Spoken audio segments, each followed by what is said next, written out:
बरवाना में आयोजित बीडीटीएस के वार्षिक जनरल हाउस में वित्तीय विवरणों को लेकर सदस्य कुलदीप ठाकुर ने सवाल उठाए।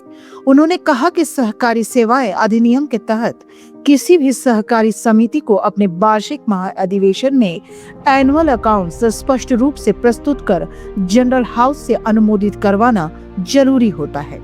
कुलदीप ठाकुर ने आरोप लगाया कि महाअधिवेशन के दौरान प्रस्तुत की गई मीटिंग प्रक्रिया स्पष्ट नहीं थी और वित्तीय मामलों से जुड़ी कई महत्वपूर्ण जानकारियां साझा नहीं की गई। उन्होंने विशेष रूप से चैरिटी फंड, कैपिटल व्यय और रेवेन्यू एक्सपेंडिचर के विस्तृत विवरण दिए जाने पर सवाल उठाए।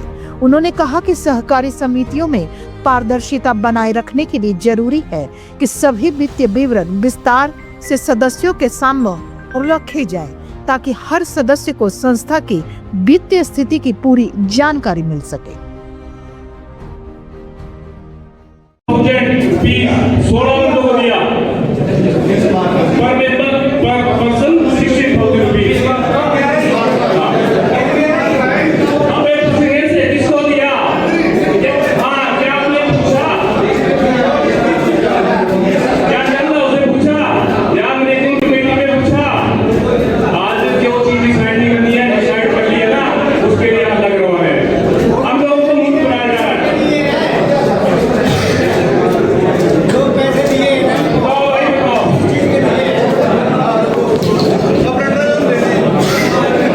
मेरा मेन कंसर्न रहा है फाइनेंशियल अकाउंट्स पे। जो अकाउंट्स की स्टेटमेंट्स थी वो हमने इनको पहले भी मांगी हुई थी, वो इन्होंने प्रोवाइड नहीं की। एज़ पर एक्ट और रूल्स वो कंपलसरी होती है जनरल हाउस से पहले बतानी, जिससे जितने भी मेंबर्स हैं वो आपस में उसको पढ़ के कोई उसके ऊपर क्वेश्चन पुट कर सके, उसका एनालिसिस कर सके। परंतु जब इनसे मांगा गया तो इन्होंने सिर्फ एक इनकम एक्सपेंडिचर स्टेटमेंट एंड एक सिंपल सी बैलेंस शीट का पेपर पकड़ा दिया गया।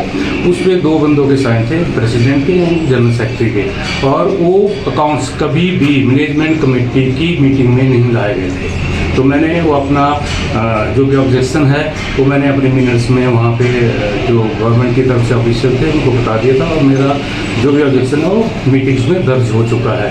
मेरा मेन, मैं लोगों से भी अपील करूँगा, आपका मेन फोकस काम के बाद जो दूसरा मेन फोकस है वो है आपका पैसे लिए। आप लोग पैसे ले रहे हो, आपके पैसे हैं। जब तक आप अपना राइट एक्सरसाइज नहीं करोगे, आप अपना राइट नहीं बताओगे, तो आपको कोई भी आपका राइट देने वाला नहीं है।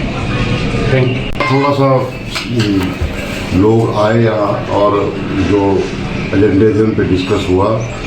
जो 2-3 एजेंडे थे उन पर काफ़ी देर चर्चा हुई और कुछ कमियां थी जो हमने इनको बताई, और इन्होंने आगे के लिए उन्होंने माना कि जो कमियां होंगी उसको पूरी करेंगे। सर, यहाँ पे शोर शराबा रहा यहाँ पे, तो क्या कहेंगे? ये तो यूनियन ट्रक सोसाइटी है, इसमें तो शोर शराबा चलता ही है, बिना उसके तो बिना शोर शराबे के तो चलेगा नहीं। पर ये एक बीडीटीएस परिवार है, आपस में थोड़ी बहुत ही नोक झोंक चली रहती है। सबसे पहले तो मेरा ये सुझाव रहेगा कि यहाँ पे जो 21 के 21 वार्ड है, वहाँ वो जितने भी लोग हैं ट्रांसपोर्टर हमारे, वो ज़्यादा नहीं तो हफ्ते में एक बार सभा कार्यालय में आए, और जिससे कि जैसे बीच में एक क्वेश्चन उठा था कि मैनेजमेंट टूट रही है, बार बार जो लोग हैं इधर भाग रहे हैं, तो आखिर वो जो ट्रांसपोर्टर हैं वो यहाँ आए और देखे और अपने जो मेंबर उन्होंने जिता कर भेजे हैं उनको पूछे कि वो आखिरकार अपना दल क्यों चेंज कर रहा है। तो मेरा ये निवेदन रहेगा सभी ट्रांसपोर्टर बंधुओं से कि वो हफ्ते में एक बार सभा कार्यालय में जरूर आए और देखें कि आपका जो सभा का जो कार्यकाल है वो ठीक ढंग से चल रहा है कि नहीं चल रहा है।